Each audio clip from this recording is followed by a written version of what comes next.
방, 방탄소년단이 방, 방방콘에서 콘샐러드를 먹을까요? 네, 콘샐러드 말고 감자튀김을 먹을 것 같습니다.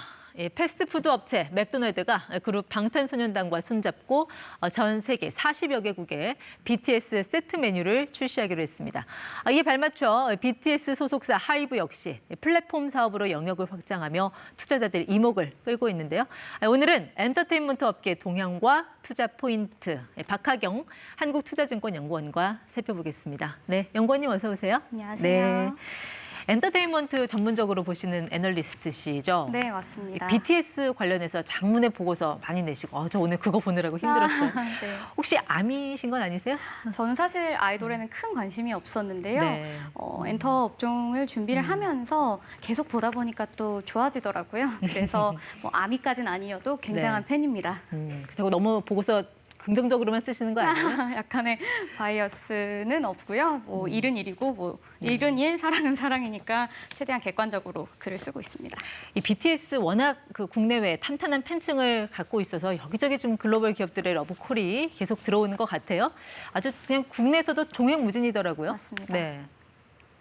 그렇죠. 지금 현대차 같은 경우에는 이번에 출시한 전기차 아이오닉의 모델을 방탄소년단으로 이제 지정을 했는데요. 이 효과가 어느 정도였냐면 네. 국내뿐만이 아니라 유럽에서도 좀 한정적인 수량으로 사전 판매를 진행을 했는데 전부 완판되는 이런 기록을 세웠습니다. 이런 전기 수소차 모델로 BTS를 내세운 거 어떤 전략일까요? 사실 뭐 프로덕트라기보다는 이 그러니까 BTS라는 가수 자체가 가지는 이미지가 워낙에 긍정적이고 또 어떤 뭐 희망이나 이런 것들을 얘기하는 이미지가 대중들한테 좋게 받아들여지면서 네. 광고 효과나 마케팅 효과도 큰 것 같습니다. 앞서 잠시 봤지만 이제 맥도날드가 BTS를 내세운 세트 메뉴 출시한다고 해요. 뭐 구성이 뭘로 돼 있나 보니까 감자튀김 그리고 너겟, 콜라, 소스. 정작 햄버거는 없네요. 그렇네요. 이게 사실 49개국에서 출시가 될 예정인데 멤버들의 입맛에 맞춰서 이제 세트가 출시된다고 하니까요. 네. 저희도 최종적으로 어떤 결과가 나올지 좀 지켜봐야 될 것 같고요. 이 같은 예시는 과거에도 한 번 있었습니다. 네. 이게 되게 유명한 힙합 가수 트래비스 스캇이라는 가수가 있는데 그 가수도 이제 맥도날드에서 이제 세트 메뉴를 출시를 했고요. 요 감자튀김 모양을 보시면 이제 그가 대표하고 있는 이제 레이블입니다. 이제 캡터스 잭이었나요? 그 네. 레이블사의 이제 로고를 본따서 만든 거고요. 네. 이거는 북미 시장에서만 출시가 되었는데 그럼에도 불구하고 223억 원, 200억이 넘는 네. 매출을 기록을 했다고 합니다. 뭐 BTS 세트 메뉴는 뭐 40여 개국에 출시가 그렇죠. 된다고 하니까 그걸 더 뛰어넘을 수도 있겠네요. 더 뛰어넘었을 겁니다. 네, 더 뛰어넘을 것으로 보고 있습니다. 자, 이렇게 BTS가 명실상부 글로벌 아이돌로 자리를 잡다 보니까 회사 역시 뭐 이름을 바꿨죠, 하이브로. 맞습니다. 네, 계속해서 이제 해외 글로벌 그 엔터테인먼트사들하고 손을 잡으면서 몸집을 불리고 있는 것 같아요. 지금 동향이 어때요?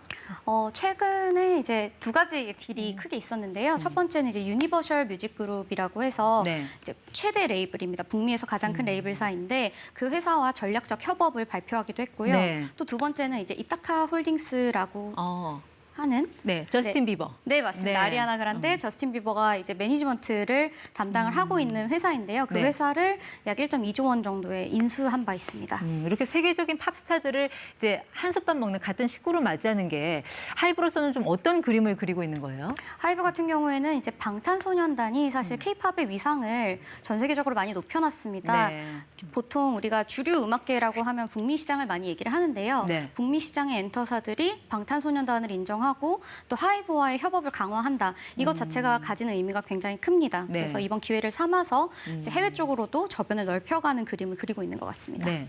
그래서 이 국내에서도 이 하이브가 좀 상당히 여러 기업들하고 지금 손을 잡는 분위기인데 원래 엔터테인먼트 업계 하면 자기 소속사 아이돌 잘 키워서 약간 각자 도생하는 분위기였는데 최근엔 뭐라 그럴까요? 약간 연합 구도가 좀 그려지는 것 같기도 하고요. 맞습니다. 네.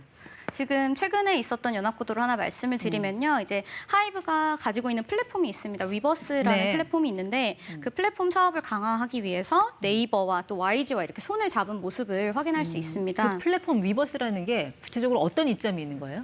위버스 같은 경우에는 우선 아티스트와 팬들 간의 어떤 교류를 강화시켜주면서 네. 뭐 그들 간의 결속력을 좀 더 강화할 수 있는 부분이 거기서 있고 굿즈도 팔고. 앨범도 팔고 또 온라인 콘서트도 진행을 합니다. 그러니까 그 플랫폼을 강화하기 위해서 이런 네이버, YG와 손을 잡았다는 게 어떤 의미인지.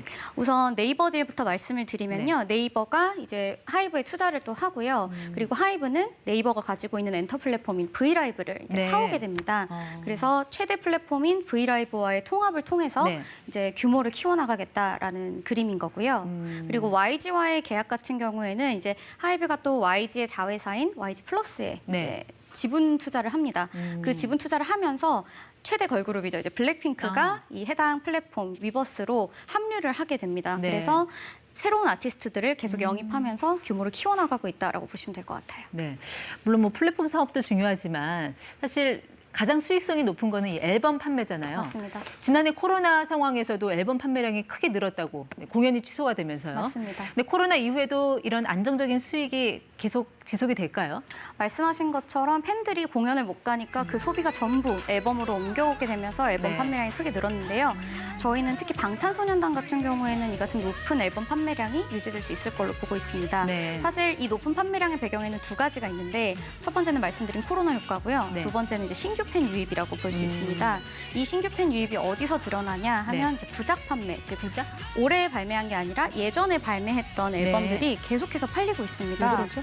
이게 방탄소년단의 앨범은 하나의 큰 세계관 아래 스토리라인이 쫙 연결이 됩니다. 서사라고 그러죠. 그렇죠. 네. 그래서 새로 팬이 들어오면 그 처음부터 그 서사를 따라가고 싶은 마음에 전작부터? 네. 다 구매를 하고 있습니다. 그래서 계속해서 지금 이런 구작 판매 비율이 뭐 2017년에는 20%대였다면 네. 2019년에 30%까지 올라왔고요. 계속해서 올라오면서 신규 팬 유입의 증거로 네. 이제 보여질 것 같습니다. 근데 이 하이브를 다소 불안하게 보는 투자자들의 시선 중에 하나가 너무 이 BTS에 대한 의존도가 높은 거 아니냐. 네. 자, 이건 극복할 수 있을까요? 극복해나가고 있는 중이고요. 실제로 19년에는 97%의 매출이 방탄에서 나왔는데 2020년에는 85%만 네. 방탄 매출입니다. 어떻게 된 거냐? 2020년 6월에 네. 세븐틴이라는 가수가 소속되어 있는 플레디스를 인수를 했고요. 네. 그 친구들도 앨범만 내면 100만 장씩 파는 대단한 친구들입니다. 그러면서 그런 세븐틴의 매출이 함께 반영이 되면서 네. BTS에 대한 의존도가 조금씩 낮아지고 있는 상황이고요. 올해는 이제 온기로 1년 전체 매출이 반영이 됩니다. 작년에는 이제 6월에 네. 인수했으니까 반만 되잖아요. 그런 부분과 신인 그룹의 성장 그리고 네. 또 해외 아티스트 인수 이런 것들로 계속해서 의존도를 낮춰갈 걸로 보고 있습니다. 또 한 가지가 다음 달 14일 날 주총 열잖아요. 네. 이때 음반 판매 부문에 따로 떼서 물적 분할을 한다고. 맞습니다. 뭐 알짜 사업만 빼가는 거 아니냐. 투자자들 약간 불만도 있는 것 같아요. 사실 그렇게 하는 이유는 기존의 이제 빅히트 뮤직 말고는 다 자회사 형태로 갖춰져 있었던 상황이고요. 네. 그래서 모든 레이블을 자회사로 만들어서 레이블 간의 독립성을 강화해보자라는 의미로 사업을 진행을 한 거고요. 네. 이 딜 자체는 크게 뭐 투자자들에게는 뭐 피해가 갈 부분은 전혀 없습니다. 투자자들이 아닌 팬들의 관심사일 것 같은데 BTS 멤버들 이제 군 입대식이 조금씩 다가오잖아요. 네. 그 공백을 최소화할 수 있는 뭐 대응 전략 같은 건 갖고 있을까요? 가지고 있고요, 실제로. 그리고 공백을 최소화하기 위해서 계속해서 사전 콘텐츠를 만들어서 이제 군대에 가 있더라도 네. 팬들이 그걸 느끼지 못할 수 있도록 네. 그런 계획을 계속 가지고 있습니다. 신인도 키우고. 맞습니다. 신인도 굉장히 빠른 속도, 투모로우바이투게더 같은 그룹도 굉장히 빠르게 성장을 하고 있습니다. 네. 다 계획이 있군요. 그렇습니다. 지금까지 ETY 박하경 한국투자증권연구원과 엔터테인먼트 업계 동향 살펴봤습니다. 고맙습니다. 감사합니다.